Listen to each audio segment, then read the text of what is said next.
Pemirsa, indeks harga saham gabungan Bursa Efek Indonesia hari ini dibuka melemah. Kenapa pelemahan ini terjadi? Kita segera bergabung bersama Mercy Wijaya langsung dari studio Bursa Efek Indonesia. Mercy, pelemahan yang terjadi pada pagi ini saya lihat di belakang Anda sebetulnya tidak diikuti dengan nilai transaksi yang besar. Tapi apa yang membuat kemudian indeks terseret turun lagi, Mercy? Leo dan pemirsa, pelemahan pada indeks harga saham gabungan masih disebabkan oleh sentimen yang sama baik dari dalam negeri maupun dari luar negeri. Dari dalam negeri, indeks harga saham gabungan masih melemah karena saham Goto, Gojek Tokopedia yang kembali kena auto reject bawah diikuti oleh beberapa saham investor dari Goto. Sementara kalau kita lihat dari sentimen global, pelaku pasar masih khawatir akan kebijakan Bank Sentral Amerika Serikat tanggal 14 Desember 2022. Apakah akan lebih agresif melihat data-data ekonomi yang sangat positif di Amerika Serikat sampai bulan November 2022. Oleh karena itu pergerakan indeks global melemah, begitu juga dengan indeks harga saham gabungan yang turun 0,6% ke level 6.848. Dan kalau kita bertanya kepada sejumlah analis, level support selanjutnya adalah 6.800 untuk indeks harga saham gabungan. Sementara level resistennya akan berada di 6.982. Leo dan pemirsa, memang saat ini pelaku pasar juga masih menunggu bagaimana kebijakan Bank Sentral Amerika Serikat tanggal 14 November 2022 terkait dengan suku bunga acuannya.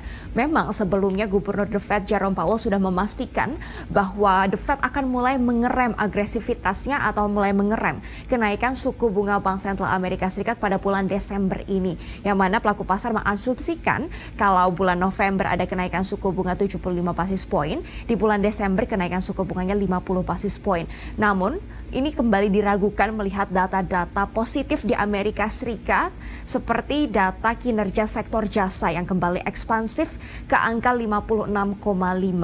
Sementara kalau kita lihat serapan tenaga kerja pada bulan November di Amerika Serikat, ini juga masih kuat mencapai 263.000 serapan tenaga kerja dalam satu bulan.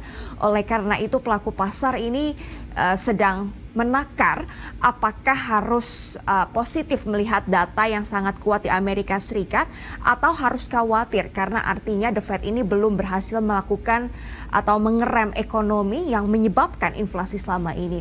Pada bulan Oktober 2022, inflasi di Amerika Serikat masih tercatat 7,7% secara tahunan atau masih jauh lebih tinggi dari target 2% dari Bank Sentral Amerika Serikat. Kekhawatirannya jika The Fed bisa lebih agresif untuk bisa mengerem inflasi, ini akan menyebabkan Amerika Serikat dapat masuk kembali ke resesi ekonomi di tahun 2023 mendatang. Sehingga respon pasar pun ini tidak terlalu baik. Kita bisa lihat pergerakan indeks di Amerika Serikat, indeks Dow Jones dan S&P 500 yang melemah lebih dari 1% pada perdagangan malam kemarin. Indeks Nasdaq Composite ini juga terpantau melemah 2%.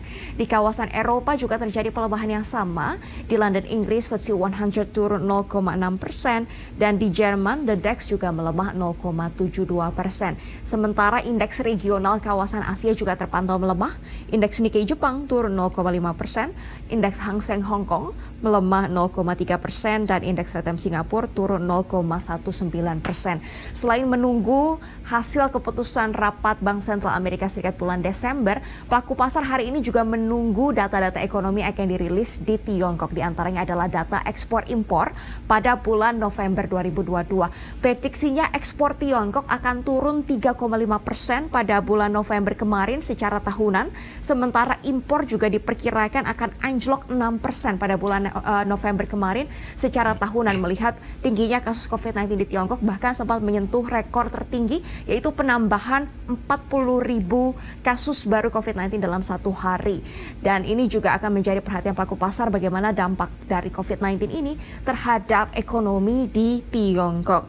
Dan kita juga akan terus pantau bagaimana pergerakan IHSG sepanjang hari ini, Leo dan pemirsa, karena saham GoTo, Gojek Tokopedia kembali kena auto reject bawah dengan pelemahan hampir 7%. Dan saat ini harga satu lembar saham GoTo sebesar Rp107 per lembar sahamnya atau sudah turun 70% jika dibandingkan saat IPO 6 bulan yang lalu. Oleh karena itu kita akan terus pantau bagaimana pergerakan indeks harga saham gabungan dan prediksinya masih akan cenderung melemah antara 6.800 sampai 6.982. Leo. Bagaimana dengan nilai tukar rupiah, Mercy? Apakah memang juga rupiah ikut tertekan atau seperti apa kondisi? Ya, Leo dan pemirsa, karena pelaku pasar kembali khawatir dan melihat ada ekspektasi kenaikan suku bunga yang lebih tinggi, maka ini menguatkan dolar Amerika Serikat dan melemahkan nilai tukar rupiah. Kami memantau nilai tukar rupiah kemarin ditutup melemah 1% ke level 15.618 rupiah per dolar Amerika Serikat, dan pagi hari ini secara real time rupiah kembali melemah tipis 0,09% sehingga nilai rata-ratanya berada di 15.632 rupiah per dolar. Sementara dolar indeks yang menggambarkan pergerakan dolar Amerika Serikat terhadap mayoritas mata uang utama dunia ini terpantau menguat 0,07% meskipun masih berada di kisaran angka 105. Ini tidak banyak berubah jika dibandingkan dengan posisi kemarin yang juga berada di angka 105. Dan kami juga memantau pergerakan harga sejumlah komoditas, diantaranya adalah harga emas COMEX yang melemah 0,05%.